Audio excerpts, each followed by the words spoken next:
Welcome to Marifado. I shall tell you the wisdom hidden from men, says our ancient ancestors in one of their teachings. You are ultimate of all things. The knowledge of this is forgotten, lost when man was cast into bondage, bound and fettered by the chains of darkness.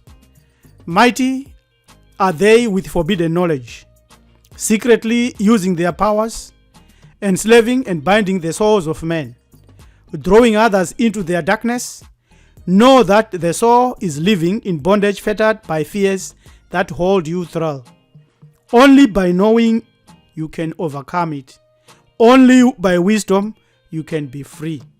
Welcome to our title today that we want to discuss. The final battle may be for your soul. Have you acknowledged that you are engaged in life and death battle for your soul? Who are you fighting against? They want your soul or they will destroy you. Let's continue to say our perennial life and death battle is for the safety, health, and happiness of our souls and even our ancestral heritage.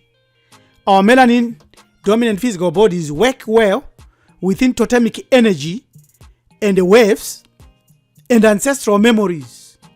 Thus, these images like this distorts the totemic energy waves and ancestral memories.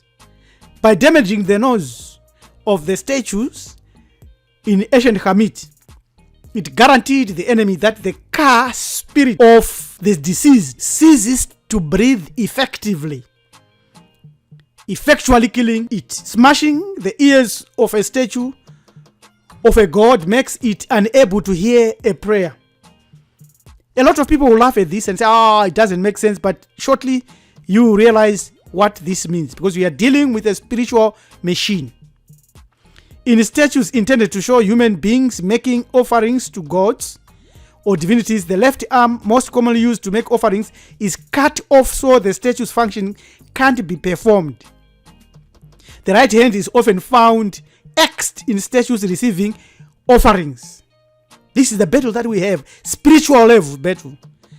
Duplicating and ceremonially hijacking the potency of these icons means that our true honor is taken away and our connection is destroyed. Those who vandalized these statues, Christians, Jews, Muslims, and others who were driven by jealousy, knew what they were doing because we sold out.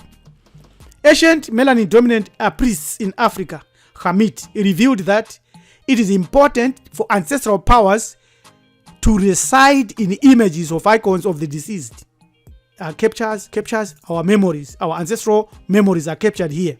The deity's essence tenanted in its image, orograph, tombs, images, uttered names, their temples, their clothes, all were repositories activated by rituals, offerings, prayers, connecting to the supernatural.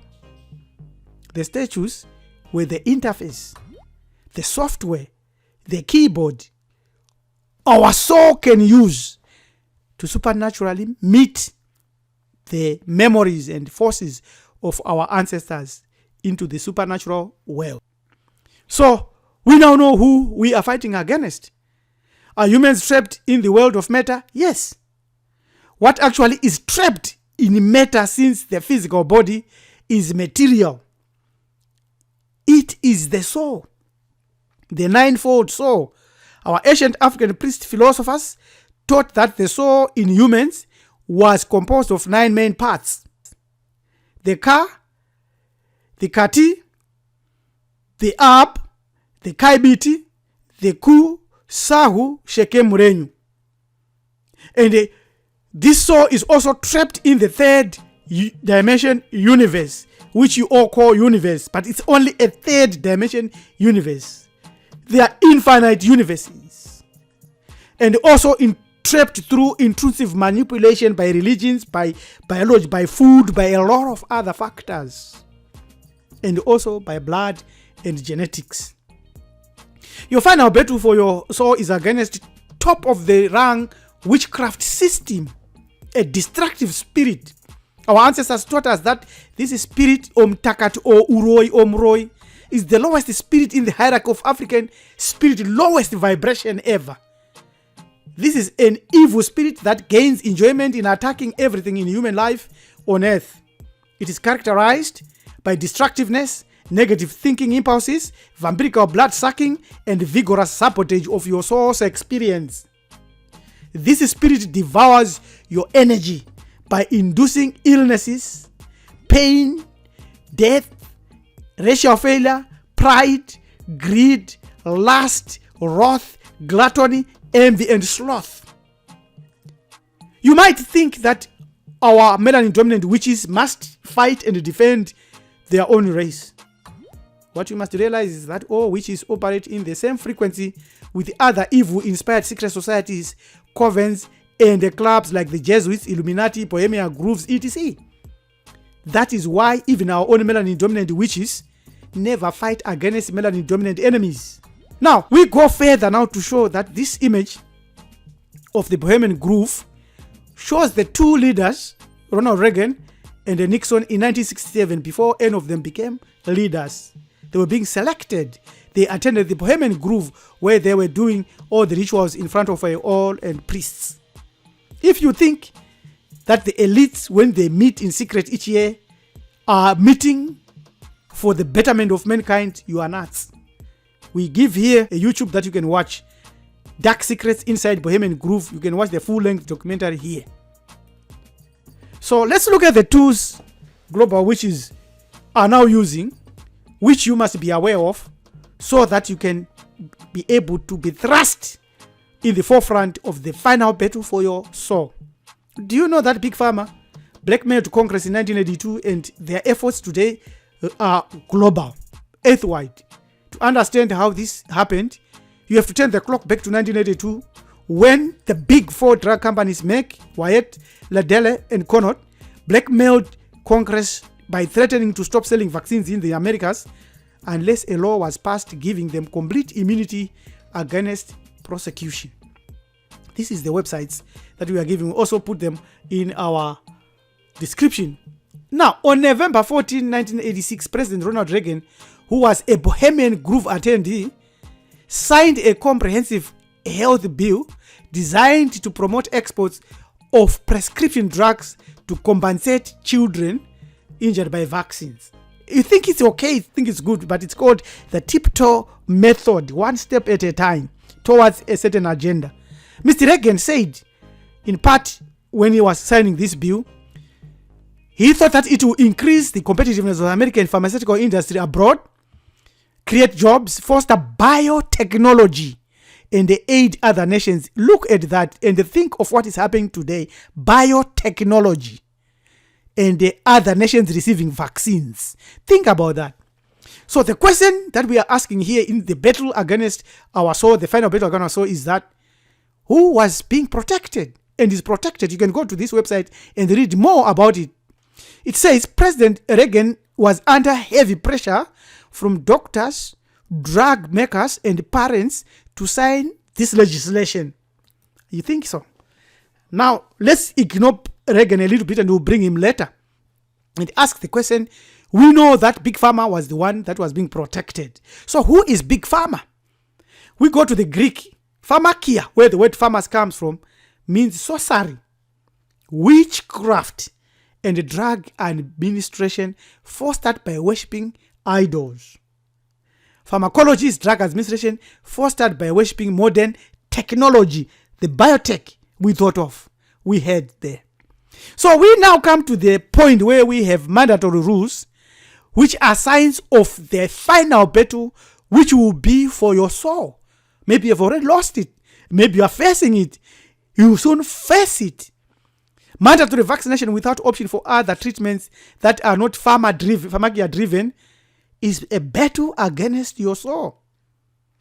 These mandatory pronouncements do not benefit the ruled. Are there international and national provisions to sustain freedom of choice? Yes, but remember what Reagan did. Is the legislator and judiciary captured by Big Pharma? Yes. What would you do in the face of economic and social pressure and other sanctions to act against your will. We know that in signing this law, Reagan talked of biotechnology and fostering and creating jobs. He didn't know he was ushering in the age of forced vaccinations or mandatory vaccinations.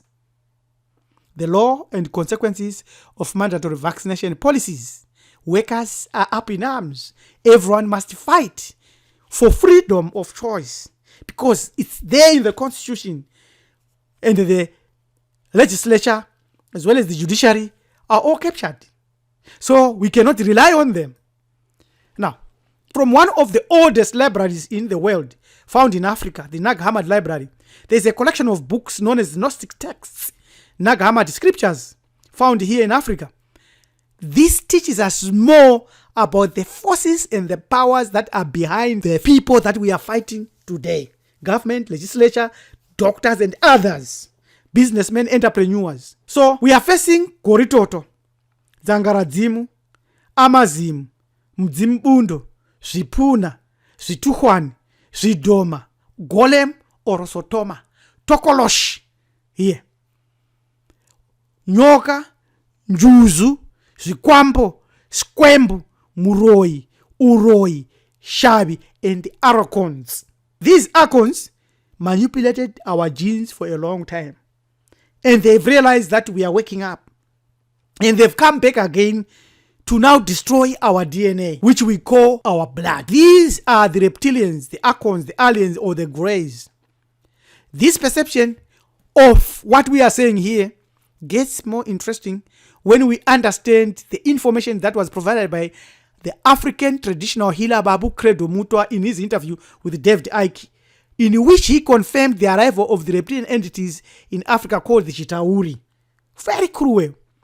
The masters now forcing all these mandatory vaccination and this can't and this travel passport and so forth, so-called biotechnology, which the mRNA is now the mandatory jab. Think about that. This is our battle.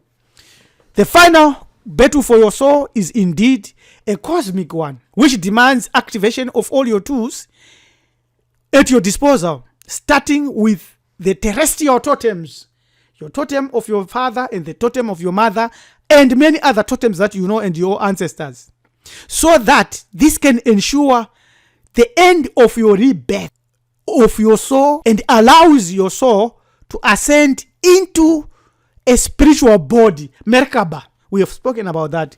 So that Merkaba is ensured through your will and acceptance and acknowledgement to go out of the world of matter to the heavens.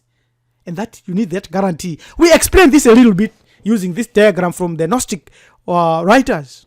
We live here on the earth, and around us we are covered by waves, and the waves, over 8 waves of forces that will affect your soul when your physical body goes back to the earth. 7 of them. And when you finish ascending through the 7, that's why you need to have the knowledge, as we said in the beginning. That's why you need to know the divinities, the ancestors, the revered ancestors, so that your journey across when you die is guaranteed and assured of success. Because once you finish all these waves, you meet Leviathan, the Ouroboros. They have already told you that they are locking that Ouroboros here on earth through Facebook. Look at that. This is the new image of Facebook, which they call infinity or meta. That is, they are telling you they want to lock you in meta. They don't want you to go out of meta. They want your frequency and your infinity to be in meta. And this is what we are facing today. Our own lack of awareness, our failure for spiritual empowerment, thinking that Christianity, Judaism, and Islam and many other religions will help us, will soon cause the genetic factor to come into play. And the subtle level of alien intrusion in human affairs will become pronounced through this, what we are showing here: viral vector vaccines, DNA intrusive vaccines, RNA nanoparticle based vaccines, and the protein manipulation, as well as the viruses and other forces. We need to understand this, to know this, to start to see the larger picture, much more like the ancient Gnostics who warned us about the Archons, as well as our ancestors who taught us about the spiritual realms. Do we have the power, or we are failing from a weak will? The myth of mermaid type entities have been in African traditions for thousands of years before Western civilization. So somehow we knew and we know these things, they are inside us, the good forces that we need in our battle for our soul. Now, in their attempt to intrude upon humanity, which has been ongoing for millennia, the Archons use a lot of bluff and bravado. They affect our minds to get us to believe they can do far more than they can actually do. And in so believing, we unwittingly surrender our power to them. We must never have fear, even of poverty, even of death, even of social isolation. We must never fear. Now let's look at one philosopher, Sun Tzu, in his book, The Art of War. He said, if you know your enemy and yourself, you need not fear the result of 100 battles. If you know yourself, but not the enemy, for every victory gained, you also suffer a defeat. If you know neither the enemy nor yourself, you succumb in every battle. I don't want to be reborn again. I don't want to reincarnate again. I want to ascend. I want to go throughout the pleroma. I want to go towards the chasm. It is time to unlock the doors to the many dimensions that we have shown you. Yet, the first door that must be opened and unlocked is right inside you, right here on the earth realm. You must know that your physical body, your ancestry, your blood, your DNA are key in these battles. And to protect them is just like protecting your guns and your weapons and not giving them to your enemy to manipulate or to change or to modify. They must remain in an unaltered natural state. This looks like our real and final battle. Subscribe to our channel, Hamid Iburu Ethics. This Peter Rabbi Elim Dumizli saying, we are rebuilding our greatness. Join us today at join@marifado.com. Thank you very, very, very much. Have a great day. Tatenda, Siabonga, Enkosi, Asante Sana, Edupe.